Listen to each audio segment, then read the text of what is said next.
From approximately 1300 to 1600, there was a rebirth in classical values beginning in Florence, Italy. The ideals of Greek and Roman culture re-emerged to create a new mindset across Europe. New styles of writing, art, and architecture came to light. Humanism, bringing value to the importance of mankind, also came about during the Renaissance. But in Italy, where this movement began, one family reigned supreme. The Borgias gained their power through corruption, murder, nepotism, and a dark reputation. The father and head of this family, Rodrigo Borgia, became the pope known as Alexander VI in 1492.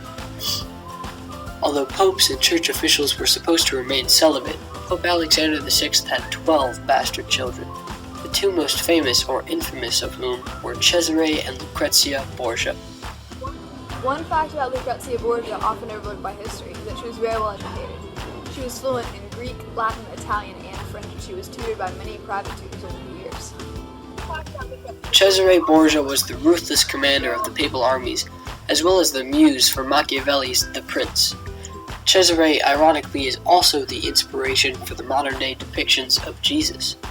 His sister, however, was rumored to be completely unholy in nature. It all began when Lucrezia's father, Alexander VI, married her off to Giovanni Sforza at the age of 13. It is rumored that Alexander himself viewed the consummation of this marriage. Sforza was a cruel and even abusive husband, and when Cesare heard of this abuse, he abducted his sister and threatened to break Sforza's legs if he ever laid hands on Lucrezia again. This caused rumors of incest between the two siblings to arise. When the political alliance with Sforza was no longer useful, Alexander VI annulled the marriage, tainting Lucrezia's reputation and leading to horrendous false accusations, including incest with both her own father and brother. Around this time, Lucrezia's brother Juan's body floats up in the Tiber River, stabbed over 40 times. Cesare was accused of committing this murder, but was never punished for it. After this incident, and less than a year after the annulment of her previous marriage, Lucrezia was betrothed to Alfonso Aragon, Prince of Naples. This relationship was a much more healthy one, and Lucrezia and Alfonso loved each other. Lucrezia's life was filled with unnecessary drama. For example, her husband, Alfonso Aragon, was forced to run away after Cesare married a French princess due to the intense hatred between France and Naples. He feared that he may be assassinated, so he fled to the countryside of Italy to a town called Spoleto. Lucrezia did not go with him because she was pregnant, but she begged her father to send a detachment of his papal guards, and she ended up traveling with them and then up with Alfonso in the countryside. And there she had her first child, Rodrigo of Aragon, whom she cared for very much up until he was confiscated from her before her third marriage. The man most widely accused of killing Alfonso of Aragon was Cesare Borgia, who didn't deny these accusations. Alfonso was stabbed in the head, arm, and leg by one of Cesare's henchmen. Hey, how's it going?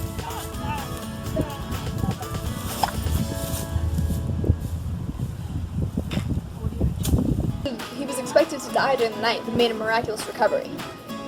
A few days later, he was strangled to death by a man with strong connections to Cesare Borgia.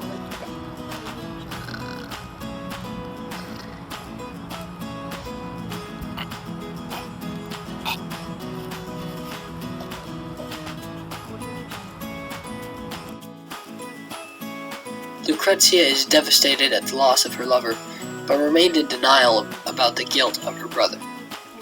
Alexander VI promptly begins to search for another companion for his daughter, and Alfonso d'Este fits the bill perfectly. Before Lucrezia's betrothal to Alfonso d'Este, her third husband, many rumors were being spread about the Borgias and how they were a terrible, evil, corrupt family, and especially Lucrezia and her manipulative personality. So d'Este sent a spy in order to validate Lucrezia's personality and make sure that she would be a good match for Alfonso d'Este. There are many reports that the spy may have been bribed, blackmailed, or charmed into giving a report that Lucrezia was a pleasant, intelligent individual. Or Lucrezia may have just actually been an intelligent, pleasant individual. However, due to family rivalries, Alexander is forced to blackmail Deste into marrying Lucrezia and giving the Deste a luxurious dowry.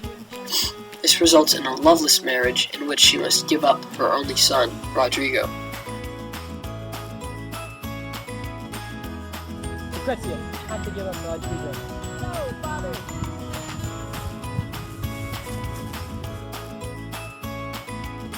Lucrezia begins a secret affair with Pietro Bembo, a court poet. She continues to write her father, and he plans to visit her shortly, but Alexander dies of a mysterious illness before he can carry out his visit. Lucrezia and Alfonso no longer have to obey the demands of her overbearing father. However, Alfonso chooses not to divorce her due to her loyalty and faithfulness to him. Their marriage lasts 17 years, and together they have 6 children. Lucrezia was also known for being an excellent mother.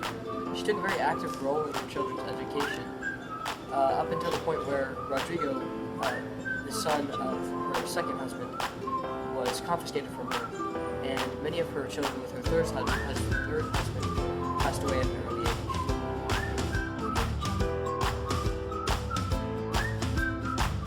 Lucrezia is an excellent mother until her death, during childbirth, at the age of 39.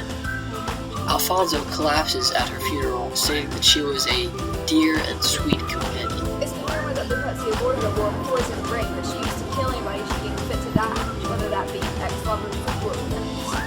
It's been said that the ring either had a needle at the bottom of it that she used to inject poison through the skin.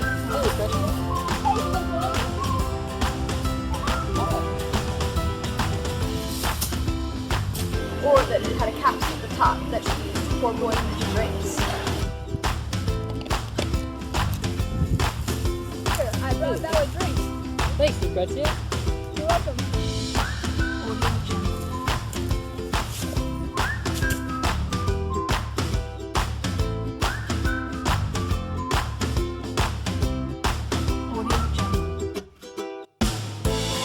Despite Lucrezia's involvement in many rumors and scandals, Lucrezia presents an ideal Renaissance woman due to her incredible power, riches, and beauty.